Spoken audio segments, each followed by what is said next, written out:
Before we look into how Stretch betrayed Franklin and Lamar, it's better to first examine his mindset. Understanding Stretch's psychology can help us figure out what shaped him and why he made the choices he did.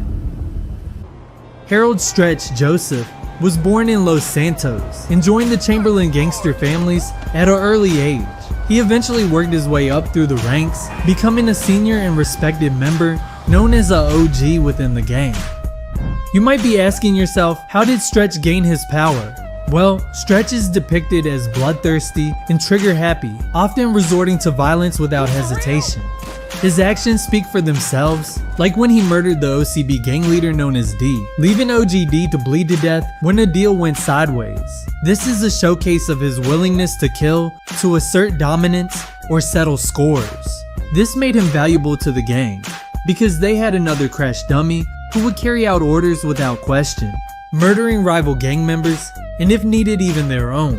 This is showcased in the Underbelly of Paradise TV show, when a member of the families is shown running down another, gunning him down right outside the Allswell apartments in Chamberlain Hills. But if you're enjoying this episode, hit that subscribe button.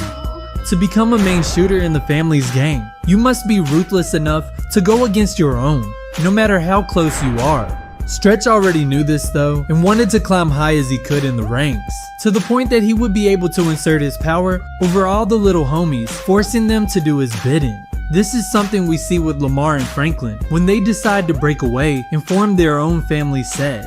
This new set was under the gangster umbrella, meaning that Stretch would have authority over them, especially since he was responsible for bringing them into the CGF before their new gang's formation. But Stretch is deeply selfish, often putting his own desire before anyone else's needs. His reckless behavior puts him in dangerous situations, most of the time putting his friends and family at risk. Stretch has a son, but neglects his parental responsibilities. He cares little about his child's upbringing and well-being, choosing gang life and personal gain over being there for his family. This neglect creates tension with the child's mother, who has to handle the challenge of being a single parent in a gang-infested city on her own. Stretch's refusal to take care of his family shows a serious moral failure. This is ironic because the only thing he cares about is the Chamberlain Hills families, but not his own family who stays in Chamberlain Hills. That's gangster.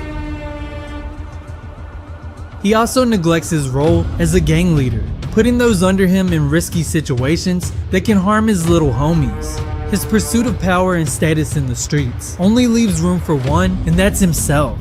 His ego and desire for street cred in the gangland of LS set him apart from the rest of Los Santos, and he refuses to acknowledge his wrongdoings. He has a short temper and gets angry easily, especially in confrontations with Franklin. When criticized or mocked, Stretch becomes defensive, and his reply to Franklin's comments about prison life reveals how fragile his ego is.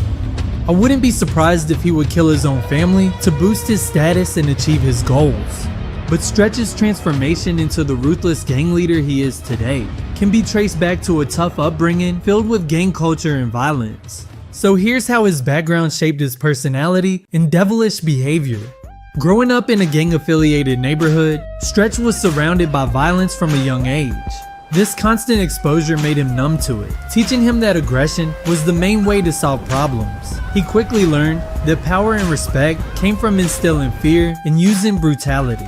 This understanding fueled his desire for dominance, pushing him to create a reputation as a tough figure in the streets. Now in his 30s or 40s, Stretch belongs to the third generation of his gang. He grew up hearing stories about OG Johnson and other violent figures. He often saw people his age and older making a name for themselves, racking up endless criminal charges, but not for anything meaningful. This was all done for non-existent street fame that they would lose as time went on. This pushed him to chase the same path, hoping to achieve the same respect and fear that he witnessed in others. To prove himself, he engaged in reckless acts that reinforced his belief that brutality equated to strength. In the street culture of LS, many men abandon their families in pursuit of gang affiliation. It's likely Stretch was raised by a single mother and abandoned by his father. His father's absence likely fueled his anger and created a cycle of neglect that would destroy any relationship he had with his own children and family, contributing to his emotional detachment. Feeling abandoned, he built a wall around his emotions, pushing away those who tried to get close. And while I'm not a doctor, Stretch's lack of empathy, disregard for others' feelings, and manipulative tendency suggest he might exhibit traits of antisocial personality disorder, also known as ASPD. This disorder often involves violating others' rights without any remorse. Many individuals with ASPD can be charismatic, using charm to manipulate and achieve their goals. Stretch is talkative and uses his social skills to navigate interactions and assert dominance or gain trust. Stretch acts impulsively, engaging in risky behaviors without considering the consequences. Stretch seems friendly and nice, but deep down, he's not very stable. He often acts in surprising ways. His kindness is just a trick to make people like him.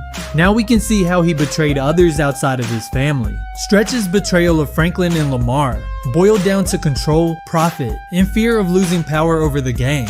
During his time in prison, Stretch aligned himself with his rivals, the Covenant Ballers. Now this wasn't for survival, but to build a business relationship. The Ballers provided opportunities for him to make money, establishing a partnership that would benefit both sides once Stretch was released. But when Stretch returned to the streets, he wasn't just loyal to the Chamberlain Gangster Families, he was balancing two memberships, maintaining influence over CGF while profiting with the Ballers on the side. While Stretch was locked up, Lamar and Franklin began forming a new gang, the Forum Drive Gangsters, a younger subset of CGF. This group attracted many members from the Strawberry neighborhood, which had once been a stronghold for the Chamberlain Gangster Families. Under this new leadership of Lamar and Franklin, the Forum Drive Gangsters took a different approach. To be a part of the gang, they didn't charge members street taxes. This made them more appealing to younger gang members compared to the older CGF leaders, who profited from these dues and kept a strict structure. As more members gravitated towards the new subset, Strawberry began slipping out of the older generation's control, threatening the established order Stretch had helped maintain. Stretch saw Lamar and Franklin's rise as a direct threat to his power. If they continued building influence in Strawberry, he would lose not only control over the gang, but also the revenue stream he depended on from taxing members and controlling drug operations. Franklin and Lamar's new way of running things promised more freedom to gang members, weakening the authority of older figures like Stretch. The younger gangsters were flocking over to join them, seeing the Forum Drive Gangsters as a way to operate without the burden of paying dues to the older leadership. This shift in power terrified Stretch.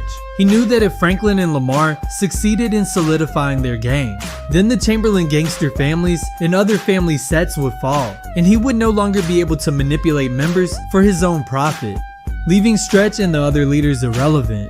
But to avoid them gaining more members, he decided to betray them by working with the Ballers to either get them arrested or killed. His way of thinking is even messed up. Thinking with them out the way, he now could hit a reset button on the way things were.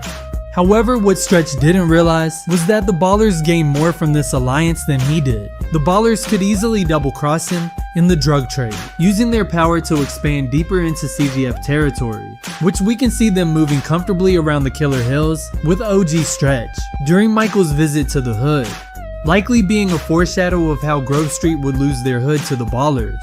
Stretch's betrayal sparked nothing but war among different family sets, a situation the Ballers could easily exploit by flooding the streets with more drugs and gang wars, further weakening the unity within the families. Stretch's plan was short-sighted, as it put him in a position where he could just as easily be set up by the Ballers. In the chaotic and unpredictable world of gang politics, the slightest mistake, being in the wrong place at the wrong time, could cost him everything. What Stretch thought was a strategic move ended up being reckless, because the Ballers were always in a better position to profit from the war than he was. This destructive behavior luckily led to his downfall, which I won't cover today because I do plan on making a documentary on his life in detail. But now go check out this video and comment your opinion. Did it really happen like this?